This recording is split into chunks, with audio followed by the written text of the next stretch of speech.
Graça e paz, meus irmãos. Ainda bem que tem alguns que falam amém ainda, né? Tamo aí, vamos lá. Meus irmãos, é bom poder estar mais uma vez com a igreja do Senhor. Eu quero assim falar uma coisa muito séria e muito importante com as pessoas que estão aqui, com você que está em casa. Eu já postei no grupo da igreja e eu continuo reafirmando aquilo que eu creio, aquilo que eu acredito. A gente passa na frente dos bancos aqui da cidade, cheio, tem fila para o lado de fora, um monte de gente, e você entra lá, tem até marquinha no chão assim, mas ninguém respeita. Onde é para ter 2 tem 3.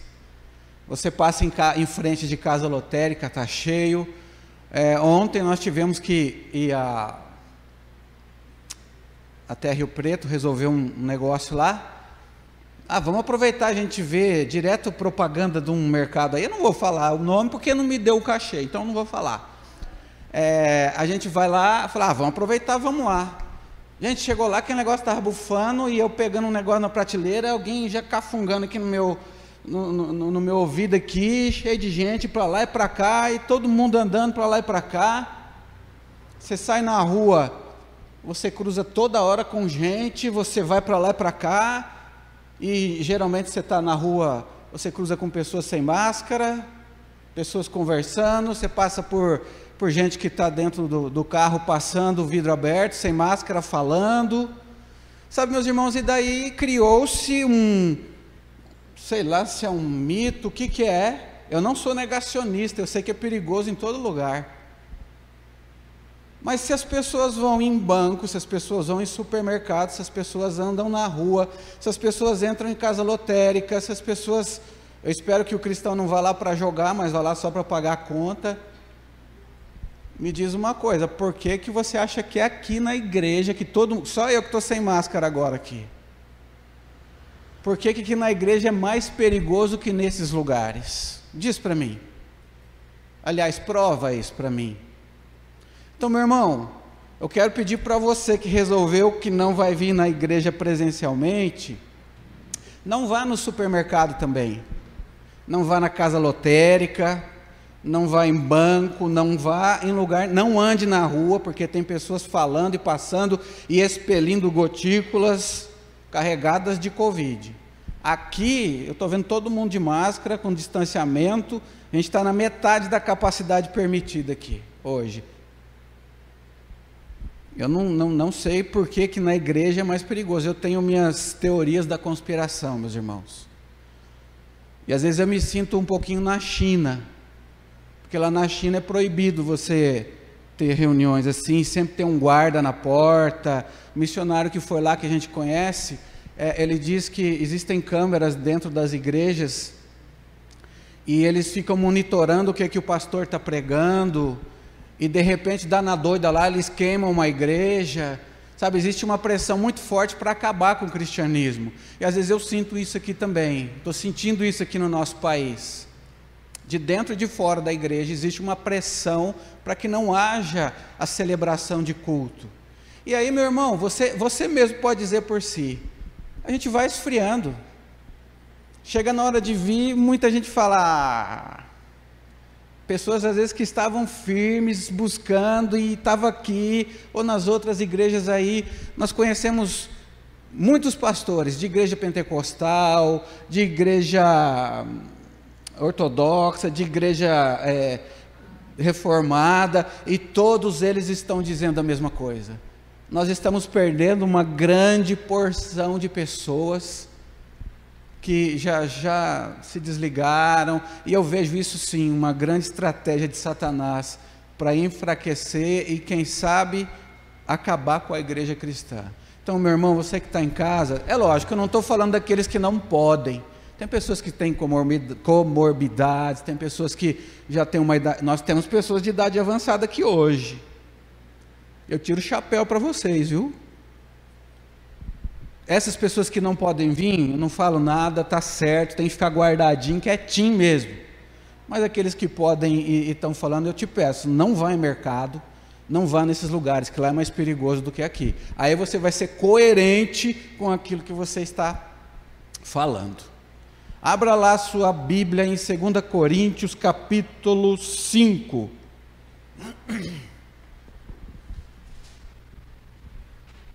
Segunda carta de Paulo aos Coríntios, capítulo 5.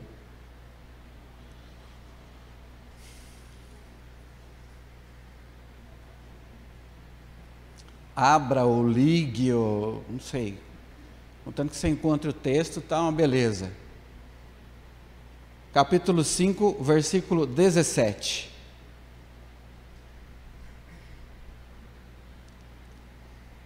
A palavra de Deus diz assim, só esse versículo por enquanto, depois eu vou lendo alguns versículos. Se você que está aqui e você que está em casa puder pegar uma caneta para você anotar, para conferir, porque a gente tem que correr, porque antes das 8 tem que terminar. Diz assim, e assim, se alguém está em Cristo, é nova criatura. As coisas antigas já passaram, eis que se fizeram novas. Vou ler mais uma vez. E assim, se alguém está em Cristo, é nova criatura. As coisas antigas já passaram, e eis que se fizeram novas.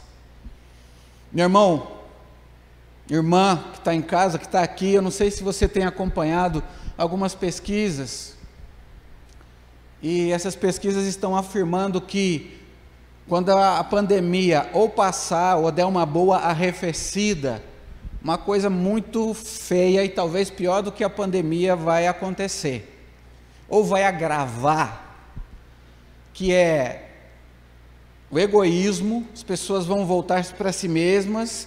Eu acho que isso já está acontecendo muito hoje, mas a gente está vendo, essas pesquisas estão afirmando, com base em pós-guerra, pós-terrorismo e outras coisas assim, que as pessoas vão se tornar mais egoístas ainda. As pessoas vão se tornar hedonistas, viciadas no prazer. Opa, eu podia ter morrido e não aproveitei tudo que eu tinha que aproveitar, então agora eu vou mandar bala, porque eu não sei se não vem a próxima aí. E a promiscuidade vai aumentar de maneira excomunal. São pesquisas de institutos, eu não sei como é que eles baseiam, acho que é de acordo com aquilo que já aconteceu e tal, e estudam o comportamento humano, etc. Com base nisso, eles estão projetando essas questões. E é com base nisso também que a gente vai falar um pouquinho aqui, a respeito de 2 Coríntios, capítulo 5, versículo 17. E assim, se alguém está em Cristo, é nova criatura. As coisas antigas já passaram, e eis que se fizeram novas. Meu irmão, você talvez não tenha conhecimento, mas Paulo escreveu 3 cartas aos Coríntios, e uma delas se perdeu. Então ficaram essas 2 aqui que nós temos acesso hoje. Vamos cuidar dessas 2. Paulo, quando escreve a primeira carta, ele anda puxando a orelha de alguns lá que estavam se extraviando, porque a cidade de Corinto era uma cidade extremamente promíscua. Lá, quando eles iam cultuar o Deus deles, tinha um lugar lá onde eles iam e se prostituíam literalmente, mulheres com mulheres, homens com homens, casal, enfim, eles iam lá e faziam orgias, e aquilo era prestar um culto a Deus, através do Deus deles. E aquele povo, quando ouve as pregações de Paulo, muitos deles se converteram, muitos deles iam abandonando essa prática, essa vida, e começavam então a seguir os ensinamentos de Cristo através da boca de Paulo. Só que eles não abandonavam tudo, eles achavam que podiam segurar algumas coisas, e muito que Paulo falava e chamava e puxava a orelha, pelo visto não estava dando muito certo. Então ele teve que escrever uma segunda carta, que está aqui. Depois ele teve que escrever uma terceira, que nós não temos acesso hoje. Mas por essa segunda carta ele fala: olha pessoal, o negócio é o seguinte, Se de fato vocês aceitaram Cristo na vida de vocês, vocês são uma nova criatura. Aquilo que vocês viviam, aquilo que vocês faziam, praticavam, ou seja, as coisas antigas, elas já passaram, elas têm que ter ficado para trás. E tudo se faz novo, ou seja, uma nova pessoa nasceu. Aquela coisa lá, aquilo lá, morreu. E agora nasceu uma nova pessoa, novos valores, novos princípios, nova postura. Aquilo que eu achava que era bom, eu não acho mais, são coisas passadas. Então ele está chamando a atenção daquele pessoal, que talvez tenha até trocado de templo para adorar, mas ainda preservava uma vida daquele Deus de lá. Ele fala, não é assim que funciona. Não é dessa maneira que o verdadeiro cristão precisa se portar. E ele começa dizendo assim, olha, novo, meu irmão, minha irmã, é uma coisa que não existia ainda. Ela passa a existir a partir de um determinado momento. Quando nasce uma criança, ela é uma criança recém-nascida, nova. Depois ela fica velha, perde cabelo, né? Começa a dar uns pés de galinha aqui, outros acolá. A lei da gravidade vai, mas ela era nova. Ela não existia ainda, ela veio existir, a mãe, Deus deu ali aquilo e ela trouxe à vida uma coisa que não existia, é nova.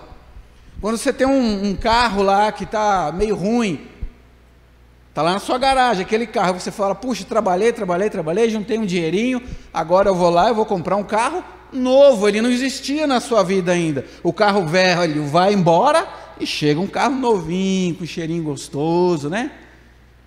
O bichinho não tem um barulhinho, não tem um grilinho ali, é uma maravilha, porque ele é novo, o velho já deixou. Na vida cristã, quando você entrega a sua vida para Cristo, aquela criatura, aquele ser horrendo, com valores mundanos, pecaminosos, você tira ele também da sua garagem, você tira ele da sua vida, nasce algo que não existia em você, você é transformado, aquela criatura deixa de existir na tua história, os valores são outros, os propósitos são outros, para aquele que verdadeiramente é um cristão. A gente ouve dizer muito, meu irmão, minha irmã, que Deus, Ele não faz remendo. Deus, Ele não deixa algumas partes antigas. Eu lembro que eu tinha um Fuscão antes de casar, e ele era repintado, e ele tinha a porta toda cheia de massa, né? Mas era pintado, mas a massa estava lá, e um dia bateu, aí caiu aqueles pedaços de massa, assim, a tinta estava escondendo aquilo, mas na verdade era um carro velho, batido, cheio de massa. Deus não passa massa na gente, Ele não dá uma lixadinha assim, quando você entrega a sua vida para Jesus, e dá uma rebocada e tal, não, Deus simplesmente faz com que aquela criatura, que era dirigida pelos espíritos que operam nos filhos da desobediência, que por natureza era um filho da ira, ela deixe de existir, e nasce um novo ser ali, novinho em folha, um bebezinho, limpinho, tratado, que precisa de aprender muitas coisas ainda, mas ele vai buscar coisas que são diferentes daquilo que ele vivia antes. Deus não faz remendo, Deus não deixa peças antigas, Deus substitui tudo por novo. Deus faz com que o que era velho deixe de existir. E é isso que Paulo está falando para esse pessoal. Meu amigo, você trocou de templo, mas não trocou de vida? Isso não adianta, isso não serve de nada não. Ei, peraí, para tudo que você está fazendo agora. Porque às vezes a pessoa fala que entregou a vida para Cristo, fala que ela foi totalmente transformada por Ele, mas ela continua vivendo como mundano. E quando a pessoa entrega a vida para Cristo e é transformada por Ele, meu irmão, é a parte moral e é a parte espiritual. Não é possível dizer que é cristão, não é possível dizer, olha, eu não estou falando, não é possível dizer que é membro da Igreja Presbiteriana Independente, é membro da igreja X, Y, Z e continuar vivendo no mundo. Meu irmão, ser membro de igreja não está resolvendo muita coisa não, absolutamente, não está resolvendo nada. Eu estou falando de ter um toque de Deus na sua vida, que o transformou de um filho da ira em um filho de Deus. E é isso que Paulo estava falando para eles. Não é possível dizer que você é um cristão e não abandonar os teus velhos costumes, os teus velhos hábitos. Não é possível. É água e óleo. A gente vai lutando, a gente vai tratando, a gente empenha e impõe uma guerra contra algumas coisas. Ora a gente leva um tiro, mas a gente passa um curativo, levanta, mas a gente não aceita, a gente não entrega, a gente não aceita como comum. Faz parte da minha vida. Tem muita gente que fala assim: ai pastor, a carne é fraca. Pelo contrário, meu querido, a carne é muito forte. E se você não prestar atenção, não ficar alerta, ela vai sobrepujar aquilo, ou vai tentar o tempo todo sobrepujar aquilo que Cristo fez na sua vida. E é aí que entra: esse não é o meu valor, esse não é o meu princípio, eu não aceito isso. Os meus valores não são mais os de antigamente. Eles podem até tentar me seduzir, eles podem às vezes até conseguir, mas eu levanto, eu sacudo a poeira e eu falo: aqui não, aqui existe nova vida, aqui existe nova criatura, aqui existe alguém que foi tocado por Deus. A velha criatura literalmente morreu com seus valores e com seus princípios, não existe mais. E eu falo isso para você, meu irmão, porque como pastor eu sou ser humano, e como ser humano eu já travei muitas batalhas com vícios e dificuldades que eu tinha na velha vida, a velha criatura. Já travei, levantava, caía, travei de novo, e me envergonhava, mas a mão do Senhor falou: você é uma nova criatura. Isso é para qualquer pessoa, com qualquer tipo de coisa. E não pense assim: eu não faço isso, eu não tenho isso, eu não tenho. Vasculha a tua vida, meu irmão. Vasculha o teu coração, meu irmão. Tem muita coisa para ser tratada, muita coisa para ser mudada. Eu não tenho vício nisso, mas eu tenho vício naquilo. Eu não tenho dificuldade nisso, mas eu tenho naquilo outro. Estamos todos como filhos de Deus, como nova criatura, recebendo um toque de Deus. E nós não podemos nos conformar em viver a vida de criatura que serve a outro Deus, meu irmão. A palavra de Deus em Mateus, eu acho que é melhor você anotar, porque não vai dar para ficar, que a gente não vai conseguir se eu for esperar todo mundo. De 7, 16 a 20 diz assim: pelos seus frutos os conhecereis. Mateus 7, 16 a 20. Colhem-se porventura as uvas dos espinheiros, ou figos dos abrolhos? Assim, toda árvore boa produz bons frutos, porém a árvore má produz fruto mau. Não pode a árvore boa produzir frutos maus, nem a árvore má produzir frutos bons. Toda árvore que não produz bom fruto é cortada e lançada no fogo. Assim, pois, pelos seus frutos os conhecereis. Meu irmão, não dá para trocar.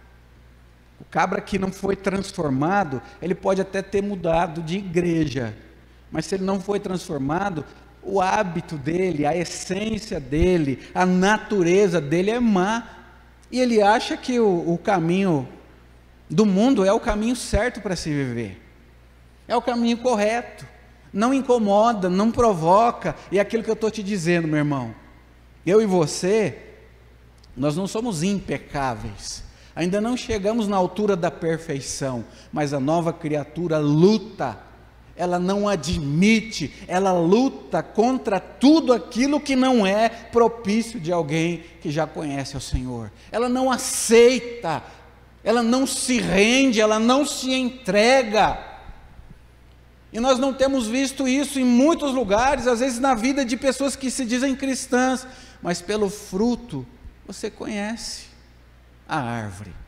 Não adianta falar, eu sou cristão, eu sou batizado já faz tanto tempo, eu frequento tanto tempo, sábado é domingo, se tiver na sexta, se tiver de madrugada, se tiver eu estou lá, mas a prática, a postura, a atitude, continua de um mundano. Meu irmão, o Espírito de Deus testifica com o meu espírito que eu sou um filho de Deus.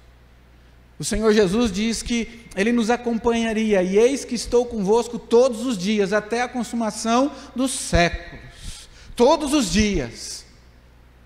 Todos os dias significa que quando você está lá, lutando na peleja contra alguma dificuldade da sua vida, o Senhor Jesus está lá. Ele te conhece, Ele sabe o teu nome, Ele sabe a tua dificuldade, Ele sabe o teu problema. Agora, se você é mundano, o Senhor Jesus não está lá. Quem está lá contigo são os espíritos que atuam nos filhos da desobediência, como está lá em Efésios. Esses daí estão lá e estão aplaudindo, para depois também te acusar, para depois também apontar o dedo, para depois falar, você não vale nada. A diferença, eu não vou brincar aqui não, porque aqui não pode brincar. A árvore boa dá bom fruto. A árvore ruim dá fruto ruim. Não pode a árvore boa produzir um fruto ruim, como também não pode a árvore ruim produzir um fruto bom. Abra o seu olho. Nós estamos para entrar, eu creio, no pior tempo. A gente acha que é esse, onde pessoas estão morrendo, onde coisas difíceis da gente viver e passar estão acontecendo. Eu creio que vem um tempo pior ainda, meu irmão. Onde o amor a Deus, onde aquela palavra de Cristo vai se cumprindo, o amor a Deus já vai se esfriando, as coisas de Deus vão deixando de ter valor. Mas eu digo para você, o amor a Deus vai se esfriar, é bíblico, não tem como impedir, não tem para onde correr.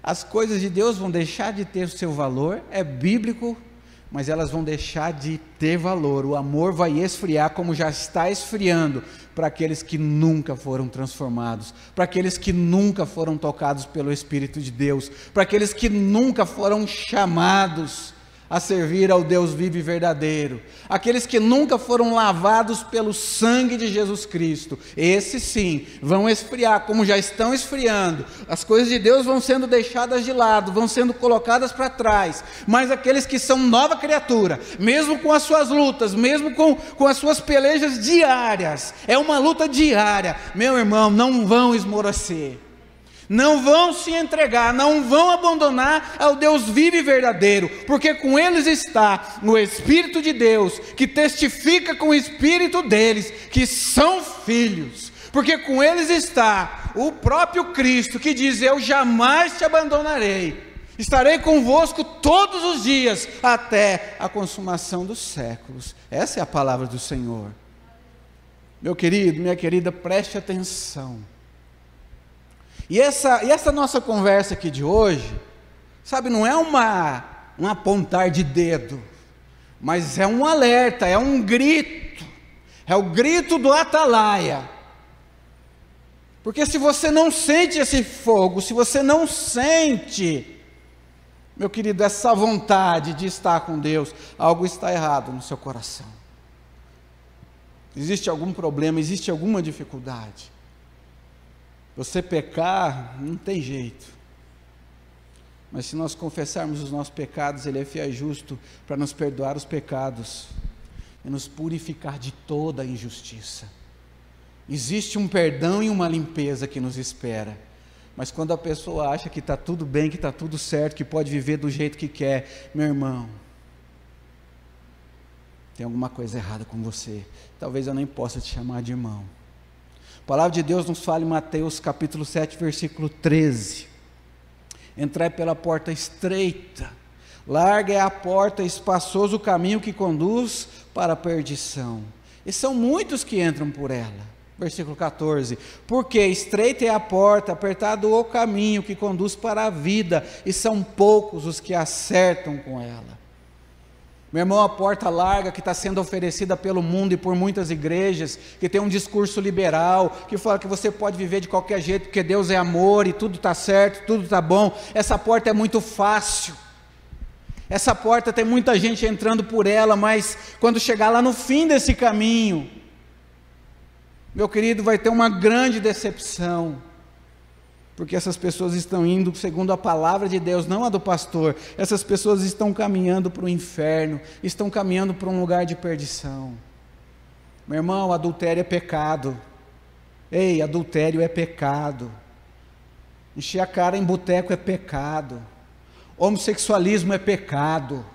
A mentira é pecado. A fofoca é pecado. Meu irmão, tratar Deus de qualquer jeito, fazer a obra de Deus relaxadamente é pecado. Meu irmão, acorda para a vida. É mais fácil entrar por esse caminho onde não existem exigências, onde não existem parâmetros. Mas a palavra de Deus está dizendo que este é o caminho da perdição. Na porta larga, o caminho largo. Meu irmão, minha irmã, você entra com todo o lixo do mundo junto com você. Você arrasta tudo que é porcaria junto com você. Não há problemas. Agora, na porta estreita não passa a sujeira do mundo. Na porta estreita você não consegue entrar, não cabe. Você tem que deixar para trás, você tem que deixar para lá. E a palavra de Deus está dizendo que essa porta, esse caminho estreito, que não cabe o lixo do mundo, é o caminho, meu irmão, minha irmã, que conduz para a vida. Mas ela também está dizendo aqui, são poucos os que acertam com ela. São poucos os que entram, os que procuram por este caminho. Porque as pessoas estão querendo já viver hoje. É o vício pelo hedonismo, o vício pelo prazer. Eu quero sentir prazer. Eu quero me deleitar com as coisas, a vida é curta. Literalmente a Bíblia, em muitos versículos, em muitos lugares, Tiago mesmo fala que a nossa vida é como a neblina ao sair do sol. O que acontece? Ela desaparece. É verdade, é curta. Então aproveite para desfrutar da presença do teu Deus aqui, hoje e agora. Uma prévia da eternidade, meu irmão, minha irmã. Existe uma desgraça chamada liberalismo, que diz que a Bíblia, eu já falei um dia aqui, um camarada estava aí até, diz que a Bíblia não é a palavra de Deus, diz que aqui não tem instrução, é mais um livro, Jesus é só um exemplo a ser seguido, não é o Salvador, não é o Senhor, é só um homem que fez boas coisas e é um exemplo a ser seguido, como Buda, como sei lá quem, como não sei quem. Meu irmão, é o inferno entrando a igreja, é o inferno enganando o povo de Deus, é o inferno dizendo que a porta é larga, faça o que você quiser, porque ele está regimentando pessoas. Mas a palavra de Deus diz que só existe um caminho, só existe uma forma de chegar-se a Deus, é pelo caminho estreito.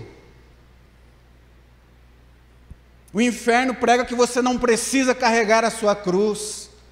O inferno prega que liberal total, liberou geral. E meu irmão, é o que nós temos visto hoje, a televisão batendo, muitos partidos batendo dia e noite nisso. Dizendo que a igreja é um lugar de escravidão, dizendo que os pastores são dominadores, colocam medo no coração das pessoas. E a mídia, infelizmente, está ganhando, enganando pessoas. Abra os seus olhos, meu irmão, abra os seus olhos, minha irmã. Se você é uma nova criatura, as coisas velhas já passaram. Eis que tudo se fez novo, tudo se fez novo. E eu e você precisamos estar atentos, porque vai piorar, isso vai piorar, meu querido. Já me chamaram de profeta do caos. Eu sou profeta da verdade, eu sou profeta da palavra de Deus, porque a palavra de Deus não mente, ela não engana. Meu querido, preste atenção. Quando você é nova criatura, quando você entra pelo caminho estreito, não é só a vida moral que muda, não é só você procurar viver em santidade, no que diz respeito às coisas que as pessoas podem ver, não é só você pagar as suas contas direitinho, não é só você ser uma pessoa boa, honesta, que nunca deu nó em ninguém, você não andar em boteco por aí, você, sabe, todo mundo gosta, você não ergue a voz com ninguém, nunca destratou ninguém, etc, etc, etc. Isso também Mas tem muito satanista que vive assim, dá mais exemplo do que cristão, mas a vida espiritual também é transformada, meu irmão. A vida transformada é a moral e a espiritual, é a tua essência que é tocada. Quando o Senhor Jesus toca em você, a criatura deixa de existir, um novo espírito brota, é novo, brota lá dentro, e aquele espírito anseia, aquele espírito, você agora que não gostava de Deus, que não queria saber dos caminhos de Deus, não consegue viver sem Ele. Meu querido, você falar que é uma nova criatura, que crê em Jesus Cristo, mas não lê a palavra, não busca a palavra, não ora, não sente falta da palavra, não sente falta da oração, não sente falta de ter um relacionamento. Meu querido, como é que um pai pode ficar sem falar com o filho? Como é que um filho não sente a falta do pai? É impossível. Você ainda continua, eu creio, sendo filho de outro pai. O Salmo 42, 1 e 2 diz assim: como a corça anseia pelas águas correntes, a minha alma anseia por ti, ó Deus. A minha alma tem sede de Deus, do Deus vivo. E ele fala: quando poderei entrar para apresentar-me a Deus, para estar na presença de Deus?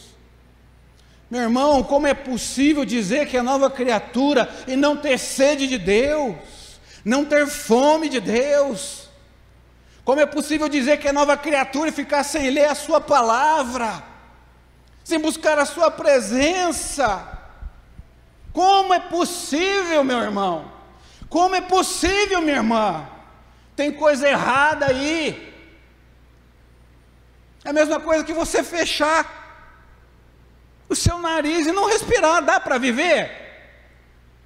Dá para você não beber água?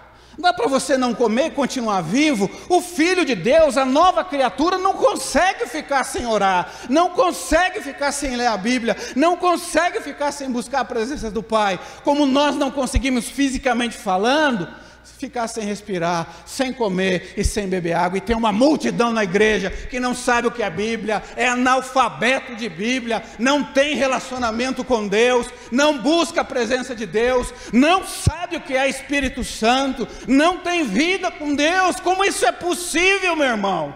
Como isso é possível, minha irmã? Dizer que é nova criatura. A nova criatura não consegue viver sem palavra, sem oração, sem relacionamento, como o nosso ser, pessoa aqui, não consegue viver sem respirar, sem comer e sem beber. Abra os teus olhos, meu irmão e minha irmã, meu amigo, porque dias piores estão chegando. E como Paulo advertiu, olha, vocês estão vivendo na promiscuidade, vocês estão vivendo uma vida mundana, parem com isso. E as pessoas não deram ouvido. Hoje nós estamos ouvindo isso aqui: se você é nova criatura, você não pode viver como um mundano. O nosso tempo já está acabando, porque tem um decreto, que não é de Deus, mas é da autoridade, nós temos que obedecer. Em Colossenses 3, de 5 a 11, eu só vou falar para você, fala para você se despojar.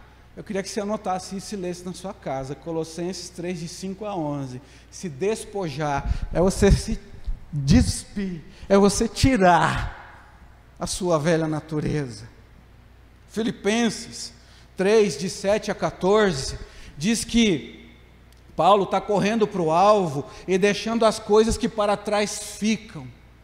Ele está abandonando aquela sujeira que para ele antes era tão importante. Hoje tem algumas versões que dizem que Paulo, desculpe o termo, mas ele acha que aquilo que ele valorizava tanto, hoje que ele virou uma nova criatura, que ele conheceu a Deus, não passa de cocô.